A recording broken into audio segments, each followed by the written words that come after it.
Hello and welcome to the second lesson of this week. Today we're going to look at special parallelogram properties. Specifically, we're going to look at rhombi, rectangles, and squares. Now, one thing to note about all these special parallelograms is because they are parallelograms, all the properties that we learned in yesterday's lesson will still hold true in all of these figures. But we're going to look at specific properties only unique to these figures today. Before we get to the properties, though, it's good to define what these terms are. Now, in geometry, these have specific definitions. So a rhombus is a quadrilateral that has four congruent sides.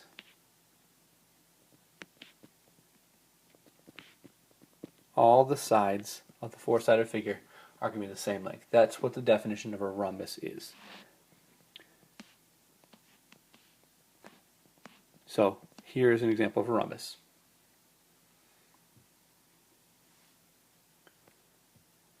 Now sometimes you'll see this referred to as an equilateral quadrilateral.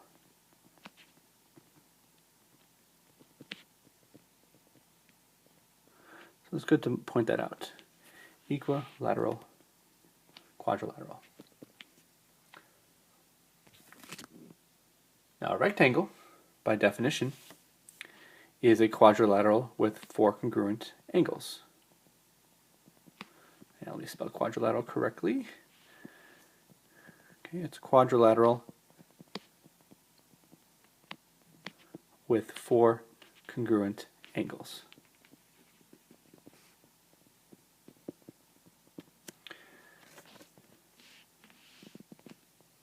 Now, you already probably know what the angle measures are going to be. They all add up to 360. They're all equal, so they divide by 4.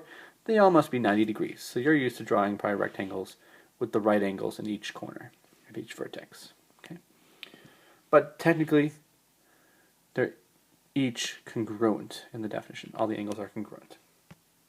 Okay, it makes it kind of similar to the definition of a rhombus. You're just talking about the angles rather than the sides. A square is what you get when you put a rhombus and a rectangle together. So it is a quadrilateral with four congruent sides and four congruent angles. In other words, it is a rhombus plus a rectangle.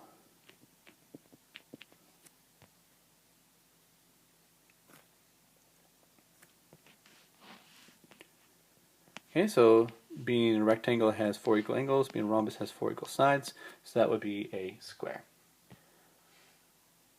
Now, just like in rhombus has a special term, equilateral quadrilateral, a rectangle, by the way, could also be called an equiangular quadrilateral.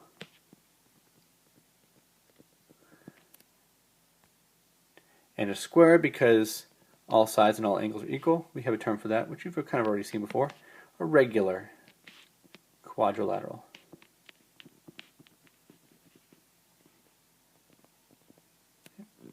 Regular polygons, remember, are polygons that have all equal sides and all equal angles. So a square is a regular quadrilateral. Pause the video now, write down anything you need to before moving on.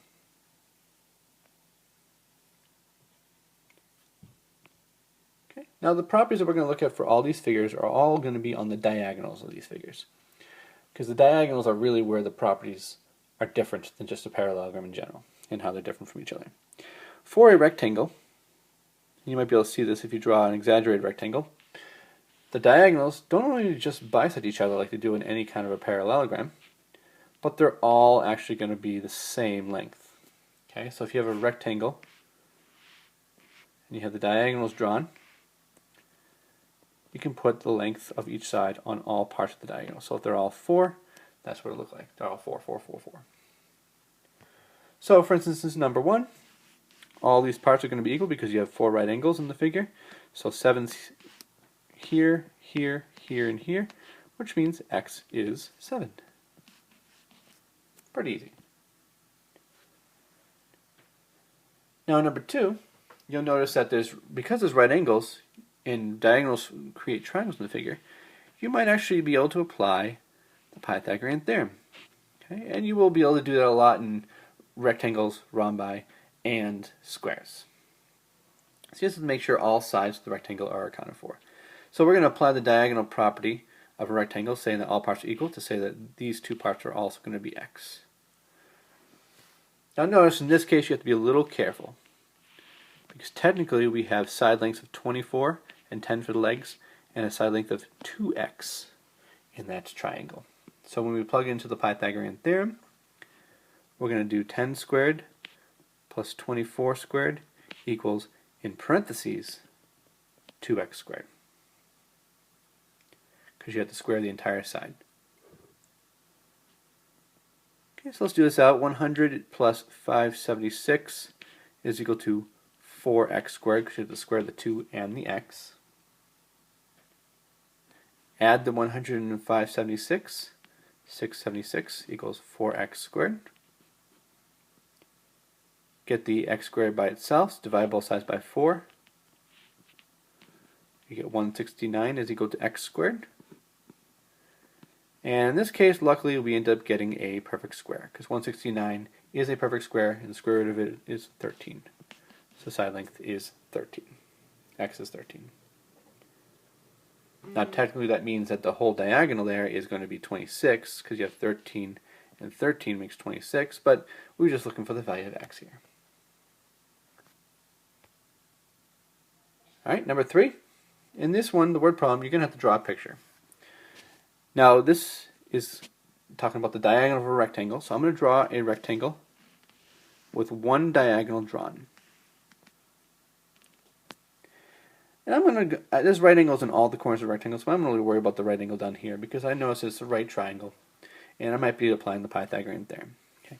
I'm given that the diagonal of a rectangle is 20 units long, so I'm going to put 20 there. And I'm given that one side of the rectangle is 16. Doesn't matter where you put it, but here's 16.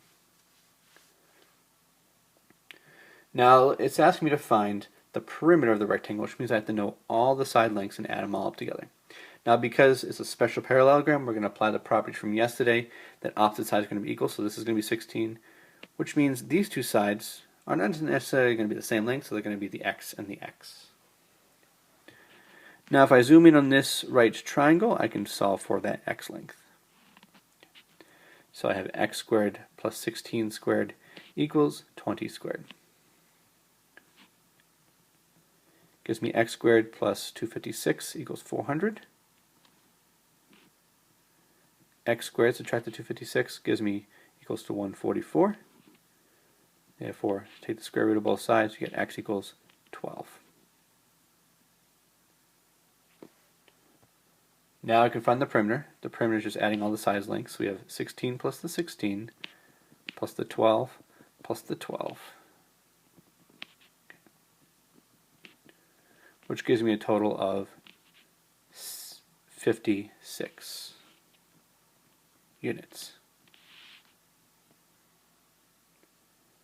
Alright, pause the video now if you need to, before moving on.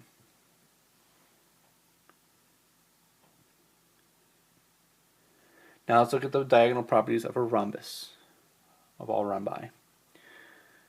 Now, if in a rhombus, what ends up happening is you end up getting not only diagonals that bisect each other, but this time they're not going to be congruent necessarily, but they're going to be perpendicular. They're going to be perpendicular to each other. Which means in a rhombus, you still have right triangles with the diagonals, it's just going to be the little triangles rather than the bigger triangles. So here's going to be the right triangle in this figure, in this rhombus. Now I'm going to be applying the property of parallelograms, that the diagonals bisect each other, to move the 5 up to here and the x over to there. And then that gives me all the sides of my right triangle, which allows me to set up, using the Pythagorean theorem, x squared plus 5 squared equals 18 squared. And go ahead and solve that, see what you get, check your answer.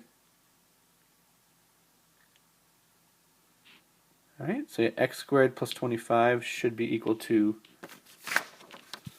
324. Subtract 25, you get x squared is equal to 299. Take the square root of 299, and that is approximately 17.2 29161647.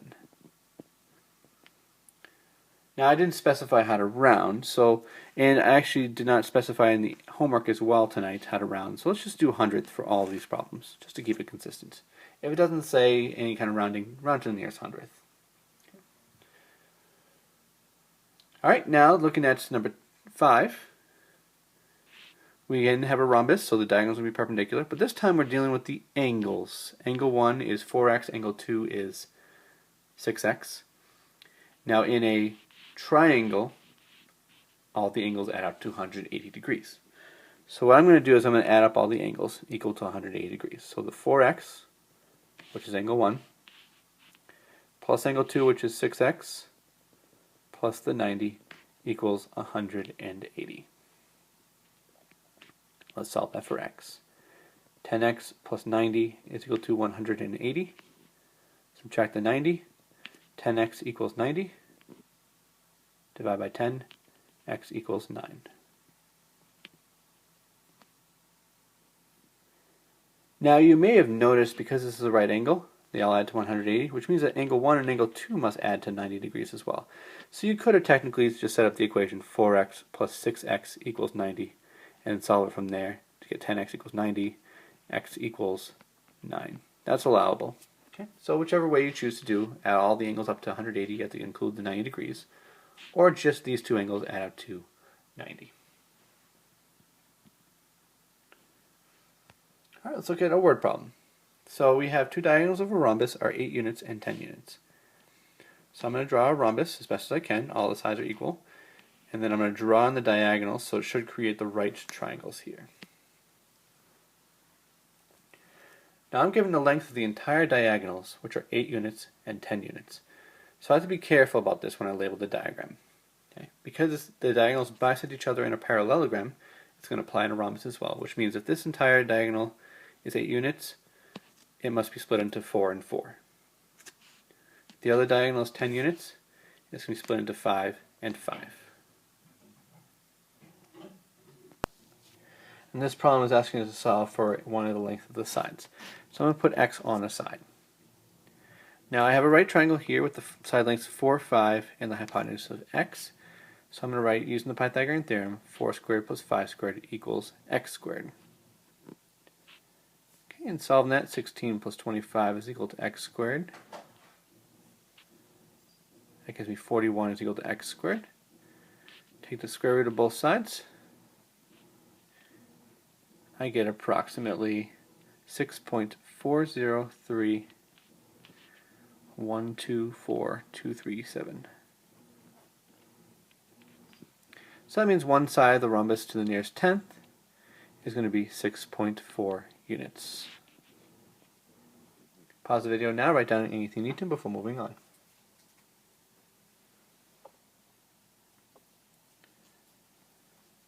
Okay, now let's look at properties of squares. And as mentioned with the definitions of a square, it's going to be essentially just a rhombus and a rectangle put together to create a square.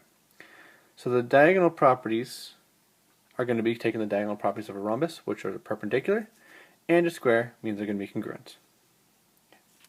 So, in a picture of a square, if I were to draw a square with the diagonals drawn, that means I can write a right angle there, and all these diagonal parts are going to be equal. So in number 7, I'm going to ask to find this angle right here, and we know what that's going to be because diagonals are perpendicular, so x is going to be 90 degrees. That one's pretty easy. Now number 8, because the diagonals are perpendicular and it's a rectangle as well, so therefore all the angles on the figure are going to be perpendicular, you have a lot of right triangles to deal with here. I would suggest in a square to look at one of the smaller right triangles, form of the diagonals on one side. So I can move the x over to here, and then the 5 and the 5 can go here and here. And let me just draw that right triangle on the side here so you can easily see where the triangles and where the hypotenuse and such are going to be. So both legs of this triangle are going to be 5 and 5, so I'm going to write 5 squared plus 5 squared equals x squared. Okay, let's solve this for x. 25 plus 25 is equal to x squared. That makes x squared equals 50. and you're going to take the square root of 50, and that gives me approximately 7.071067812. I didn't specify, so let's do the nearest hundredth again, just like in the assignments tonight. Do the nearest hundredth if I don't specify.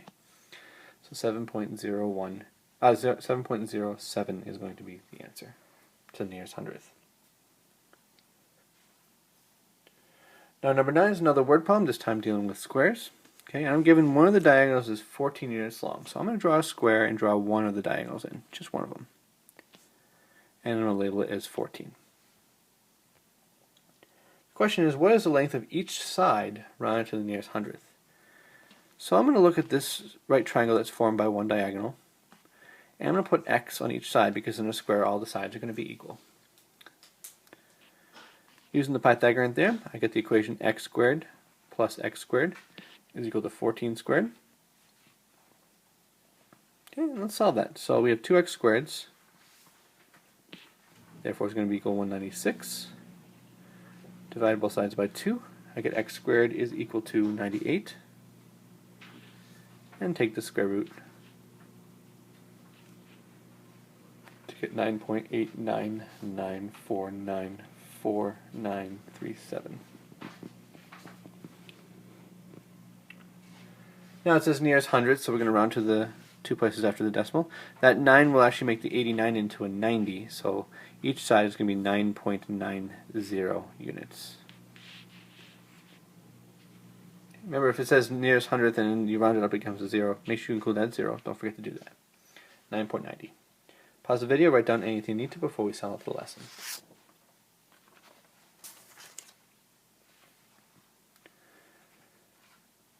Okay, in this lesson we looked at rectangles, rhombis, and squares.